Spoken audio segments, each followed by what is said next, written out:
Dica número 1. Fui um político muito popular. Dica número 2. Fui um general habilidoso. Dica número 3. Fui sequestrado por piratas, e após ser liberto, me vinguei deles. Dica número 4. Invadi a Grã-Bretanha. Dica número 5. Nasci no ano 100 a.C. Dica número 6. Me casei com Cornélia, depois com Pompeia e depois com Calpurnia. Dica número 7. Minha filha Júlia morreu enquanto dava à luz, o que causou grandes consequências. Dica número 8. Organizei uma aliança informal que ficou conhecida como o primeiro triunvirato. Dica número 9. Fui uma peça fundamental no processo de transformação da República Romana em Império Romano. Dica número 10. Fui um ditador romano entre os anos 49 e 44 a.C. Dica número 11. Marco Antônio foi meu mestre de cavalaria.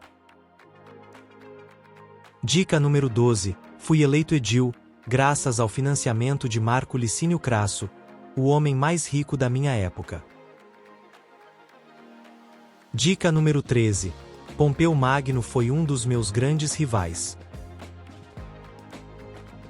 Dica número 14. Derrotei Vercingetorix nas guerras da Gália. Dica número 15. Cruzei o Rubicão e disse: a sorte está lançada. Dica número 16. Vi e venci. Dica número 17. Reformei o calendário romano por orientação do astrônomo egípcio, Sosígenes de Alexandria, e rebatizei o nome do mês, Quintilis, com o meu nome, e esse mês leva o meu nome até hoje. Dica número 18. Fui assassinado a facadas por senadores.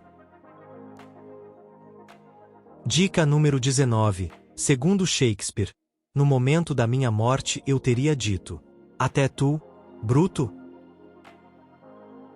Dica número 20.